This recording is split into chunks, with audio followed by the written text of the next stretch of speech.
Muy buenas, bendiciones. Continuamos en el estudio de la palabra del Señor y hoy vamos a ver en la materia de misiones transculturales lo importante de entender de que Dios es un Dios misionero en el Antiguo Testamento, que el mensaje misionero de llevar el mensaje de salvación a todas las naciones no comienza en el Nuevo Testamento, no comienza solamente con Jesús allí en la Gran Comisión, sino que Dios es un Dios que ama a las naciones, que no solamente ama a Israel, y aquí cabe la pregunta, ¿Dios es un Dios misionero o un Dios nacionalista? Lo vemos en el Antiguo Testamento aparentemente solamente abocado a tratar con Israel, y cuando vemos la actitud de Israel hacia las naciones, de cómo reacciona ella hacia los pueblos que no son judíos y cómo los rechaza. Aparentemente vemos que como que Dios es un Dios que solo piensa en Israel, pero no es así. Vamos a ver desde el inicio de la visión que Dios tiene.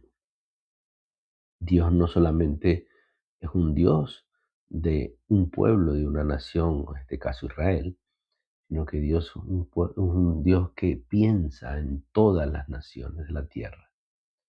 Él establece un propósito global desde que crea el ser humano y Dios desea que toda la tierra sea llena de la gloria de Dios. Entonces, Dios es un Dios misionero que busca y revela a todas las naciones. Él tiene un propósito global y ese propósito global abarca a todas las naciones. Vemos que ese propósito global, entonces nosotros como iglesia tenemos que tomarlo. No podemos ser una iglesia que solamente piensa en nosotros, no solamente piensa en su lugar de donde está, de poder satisfacer las necesidades de solamente lo interno de ella, en su lugar donde está, sino que Dios piensa en todas las naciones. Así que es un modelo que va a perdurar. Es un modelo que continúa y primeramente tenemos que conocer ese modelo. Ese modelo empieza en el mandato original de Dios. Ese mandato misionero original comienza en el libro de Génesis. Recordemos que Dios establece al hombre en el huerto del Edén con su familia, pero eh, el hombre falla.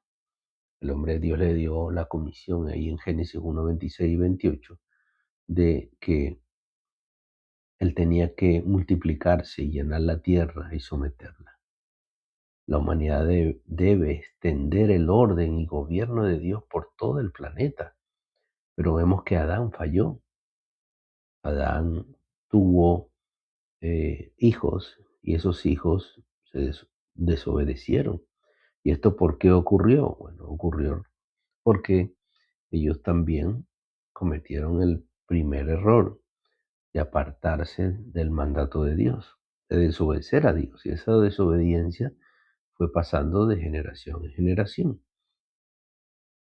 Entonces, cuando el hombre desobedece, Dios establece allí, desde el mismo libro de Génesis, en el capítulo 3 versículo 15, Dios establece un patrón a seguir. Y es que Él iba a enviar a su Hijo. Dice el protoevangelio que la descendencia de la mujer iba a herir de gravedad y de muerte a la serpiente que constituye a Satanás, al enemigo que engañó a la raza humana ahí en el principio. Entonces vamos a ver que toda la historia de la Biblia va a estar centrada en cómo Dios mueve todo lo que tiene para que el hombre vuelva otra vez a ese estado original de comunión con Él, de poder tener ese deseo de que el hombre vuelva a tener comunión con Él. Y es así como empieza ese hilo rojo desde Génesis 3:15 y toda la historia de la Biblia está desarrollada para que el hombre pueda llegar allí. Entonces, Adán falló, pero Dios ya tenía un plan y ese plan involucra a todas las naciones de la tierra, porque recuérdense que Adán se expandió por todas partes y el mandato original de Dios es que Adán llevara la cultura del reino, o sea, el carácter de Dios, el amor de Dios a todos sus hijos, a todas sus generaciones. Entonces, Adán falló. Adán falló, ¿por qué? Porque lo vemos en su primera determinación de desobedecer a Dios y de que sus hijos después se rebelaron contra Dios. Vamos a ver que se levanta una generación perversa, esa generación de Caín que va a estar de espaldas a Dios. Y es así como Dios llega entonces al momento de levantar a Noé. Dice que las generaciones eran tan perversas que Dios determinó entonces que iba a borrar con toda la raza humana y escoge entonces a Noé y a su familia para que entren a un arca. Recuérdense que el arca también es un tipo de Cristo, el arca de salvación, donde las familias que entran allí, esa arca, pueden sobrevivir al diluvio universal que viene. Dios hace un pacto con esta familia que luego del diluvio salen y ellos van a expandirse por todo el mundo. Los tres hijos de Noé representan a las naciones que se van a formar a través de ellos. Entonces, esa promesa abarca a todas las familias de la tierra. Dios hace un pacto con Noé y también le vuelve a recordar las mismas palabras que Dios les da a Adán. Entonces, esa misión de Dios de ser bendición a todas las naciones no se reinicia en el Nuevo Testamento. Parece que como que Dios se olvidó de ese plan maravilloso de que todas las familias de la tierra fueran llenas de la gloria de Dios y que solo se reinicia con Jesús, ¿no? Todo el hilo profético, el hilo que vemos desde Génesis 3:15, Dios tiene allí un modelo misionero. Es por eso que vemos en Noé un modelo misionero, porque todos sus hijos se expanden a todas las naciones que se forman de ellos, y el deseo de Dios es que cada uno de ellos conociera el amor y la misericordia de Dios. Entonces, como vemos que falla nuevamente Noé y fallan todos sus hijos, entonces Dios hace una continuidad en su plan. Es así como Dios levanta a Abraham, un hombre anciano, un hombre que no tenía las cualidades para poder formar una nación, porque era anciano, su mujer era estéril, pero de allí Dios lo escoge para que la gloria no se la lleven las personas, sino se la lleve él. Y entonces de Abraham, él forma lo que es la nación de Israel. Vemos que como Dios hace un pacto con Abraham, que es considerado el pacto base para todo lo que son las promesas de la Biblia. Dios establece a Abraham y lo llama allí en Génesis 12, donde dice que a través de él iba a ser una nación grande, que iba a bendecir a todas las naciones de la tierra. Recordemos la promesa de Abraham, dice, al que te bendijere, yo le bendeciré, y en ti serán benditas todas las naciones de la tierra. Entonces Dios establece un pacto con Abraham, Dios lo llama, y vemos cómo el modelo misionero transcultural vuelve a estar presente en el Antiguo Testamento. Dios forma a Abraham, le llama para que de él salga una nación que no solamente sea de bendición para ellos. O sea, la idea de que Dios forma una nación es con la idea de poder llegar a todos los confines de la tierra, como dice la promesa, en ti serán benditas todas las naciones de la tierra. ¿Por qué lo hace? Bueno, porque el deseo de Dios es de que todos pudieran conocer que Dios es un grande, que Dios es poderoso y que Dios les ama y quiere que todos conozcan a ese Dios amoroso. Y es así que, por ejemplo, que vamos a ver ejemplos de modelos misioneros en el Antiguo Testamento. Abraham, que es elegido y que a través de esa elección Dios forma a una nación, que es la nación de Israel, para que sea de un canal de bendición a todas las familias de la tierra. Dice, en ti serán benditas todas las familias de la tierra. Entonces el objetivo final es que mediante la simiente de Abraham, que en este caso va a ser Jesús, todas las etnias conozcan la salvación. Entonces, trazando la línea narrativa que domina en toda la Biblia. Recuérdense, Génesis 15, Dios tiene una promesa que Él iba a destruir todo ese plan maléfico del enemigo que logró sacar al hombre de su plan original. Entonces, aquí continúa el objetivo de Dios de ser bendición a las familias de la tierra. Y después vamos a ver otros modelos misioneros en el Antiguo Testamento. Por ejemplo, vamos a ver a José también como un tipo de Cristo. ¿Por qué? Porque José fue preservado de las naciones y fue testigo del poder de Dios en una corte pagana. Recordemos todo el proceso que pasó José. Fue vendido por sus hermanos, fue llevado como esclavo a Egipto y allí Dios lo bendijo y Dios lo puso como primer ministro de Egipto. ¿Para qué? Para que fuera de bendición, que cuando viniera aquella hambruna que vino sobre todo el mundo, Él estaba allí para ayudar y para ser de bendición a todas las naciones cuando vino esa hambruna, y que Dios lo utilizó para que Él pudiera tener esos graneros de alimento. Un modelo misionero, una fe que cruza fronteras, sale de su nacionalismo y se va para otra nación y allí establece un canal de bendición. También vemos a Jonás, por ejemplo, en Nínive, porque Jonás fue un profeta enviado a una nación enemiga para llamarla al arrepentimiento. A pesar de que Jonás no quería ir, pero Dios lo dirige de una manera muy peculiar a que él fuera y pudiera dar el plan de salvación a una nación enemiga como eran los asirios y que aparentemente no merecían perdón ni misericordia, pero ahí vemos cómo Dios se recuerda aún de los enemigos, aún de las naciones malvadas, que allí hay personas que puedan arrepentirse y creer en Dios. También vemos a Daniel, Daniel en Babilonia, también es un ejemplo de un modelo misionero. ¿Por qué?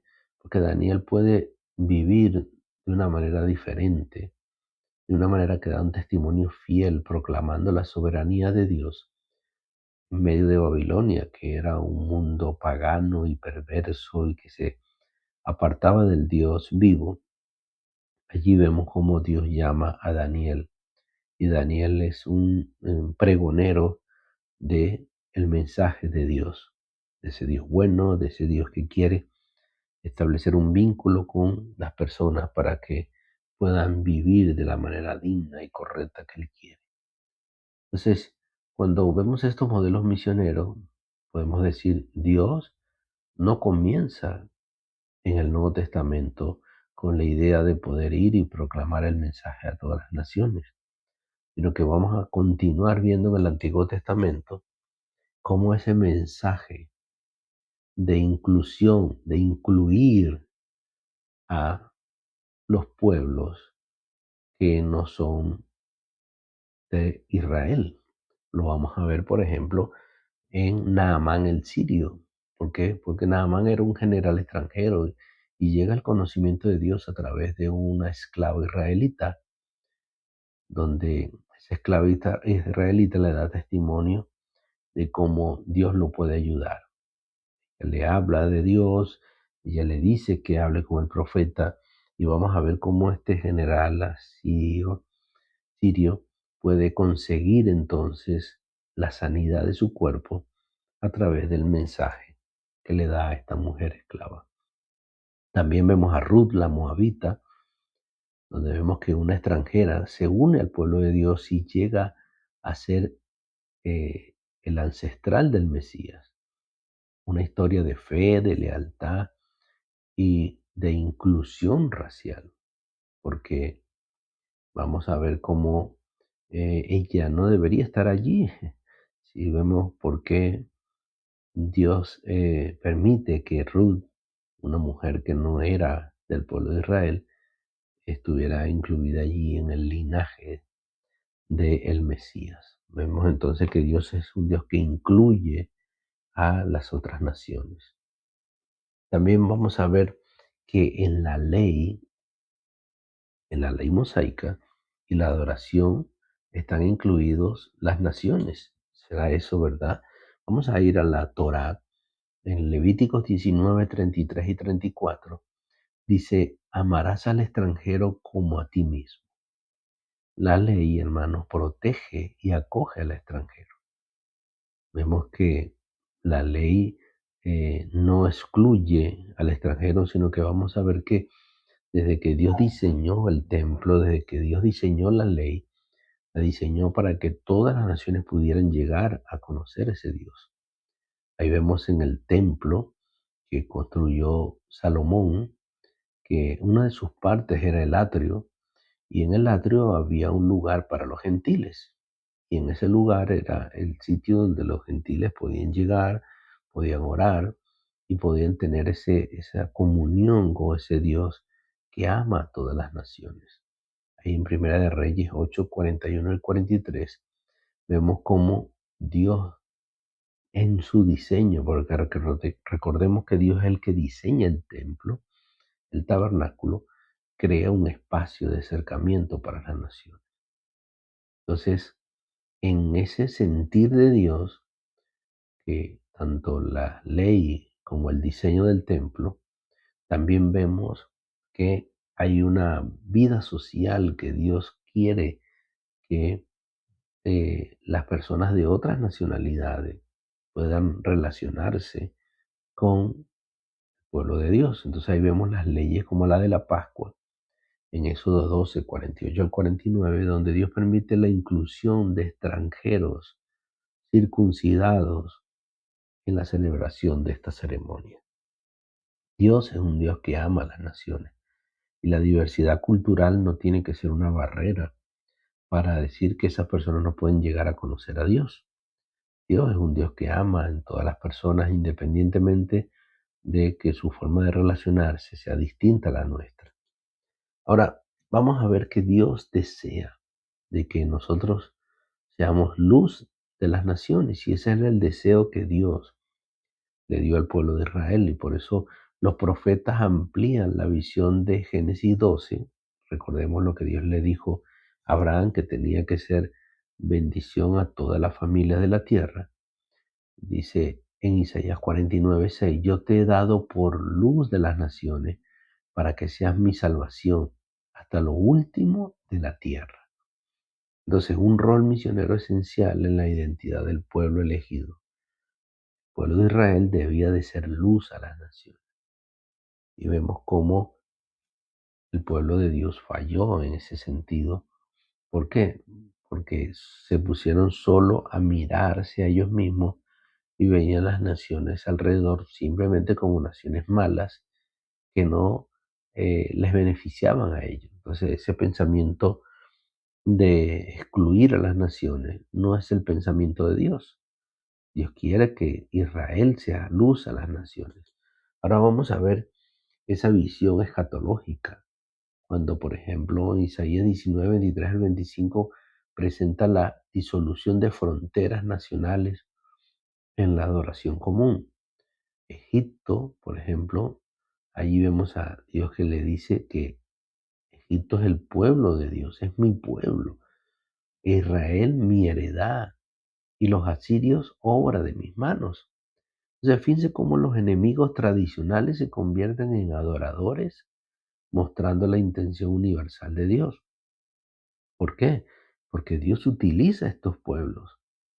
Dios utiliza los pueblos para que ellos conozcan realmente que Dios es un Dios que los ama y no simplemente los aborrece y quiere exterminarlos, sino lo que quiere es que ellos puedan conocer el amor de Dios. Seguimos en la esperanza de las naciones en los profetas. Pensamos que los profetas solamente se dedicaron a hablarle al pueblo de Israel y a tratar de darle un mensaje a ellos, pero sin embargo vemos en Miqueas 4 del 1 al 5 y en Isaías 2 del 2 al 4, es la famosa visión de la montaña de la casa de Jehová, a la cual fluirían todas las naciones para aprender de sus caminos.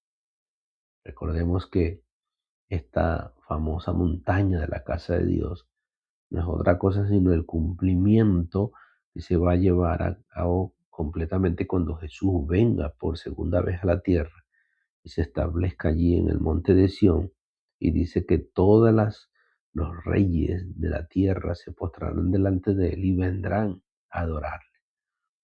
También en el Salmo 96 del 3 al 10 dice: proclamad entre las naciones su gloria, entre todos los pueblos sus maravillas.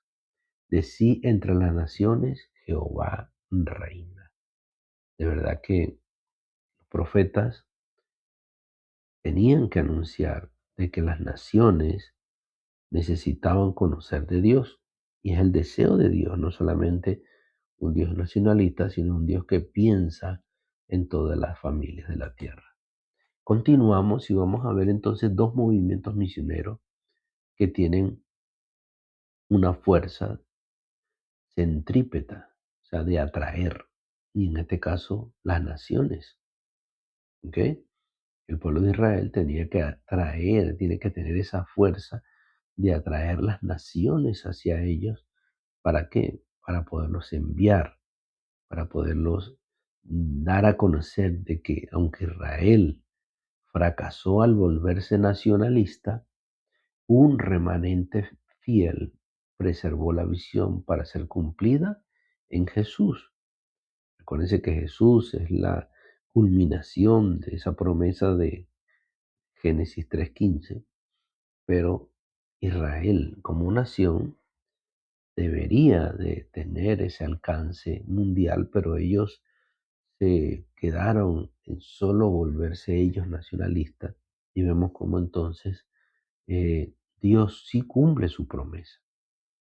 Dios cumple su promesa de ver ese movimiento misionero a través de la descendencia de Israel, que es Jesús, de que los pueblos sean bendecidos con todos los que se levantan para llevar el mensaje de salvación a través de Cristo Jesús.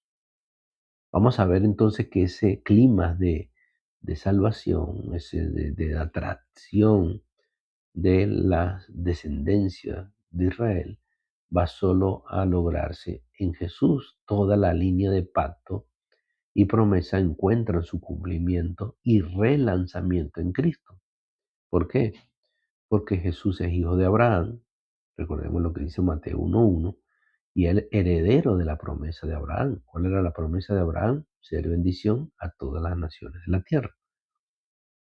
Esa bendición es universal, porque cumple el propósito de Génesis 12 y establece entonces el cumplimiento de lo que Dios le dijo a toda la iglesia, porque relanza el proyecto misionero con plenitud a todos sus hijos, a todos los hijos de Dios. Dios los envía a que puedan cumplir esa promesa de Génesis 3:15 y de lo que Dios establece en Abraham. Entonces, vamos a ver unas tareas que tenemos que hacer para este tema, y en esas tareas vas ahí a través de la plataforma a responder estas preguntas. ¿Qué personaje o pasaje del Antiguo Testamento te sorprendió más en su dimensión misionera y por qué? Recordemos que cuando hablamos de la dimensión misionera es de el alcance de preocuparse por otras naciones y no solamente por el deseo nacionalista. ¿Cómo conecta Isaías 49:6 con la gran comisión del Nuevo Testamento? Realmente en Mateo 28 y en Hechos 1:8. Otra pregunta, ¿cómo cambia nuestra perspectiva saber que la misión no es una novedad del Nuevo Testamento? O sea, ¿cómo cambia nuestra perspectiva de ver las cosas? Si Israel tenía un rol misionero, ¿qué implica esto para la iglesia en el día de hoy? Entonces, es importante que puedas desarrollar estas preguntas ahí a través de la plataforma. Entonces, además de estas preguntas, también te animo a que puedas tener la lectura para la próxima clase, leer los siguientes pasajes claves sobre la misión en el Nuevo Testamento: Lucas 24, 44 al 49, Hechos 1, 8 y Mateo 28, 18 al 20.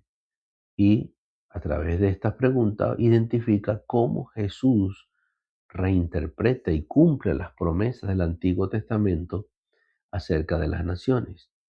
¿Qué continuidad y qué novedad hay?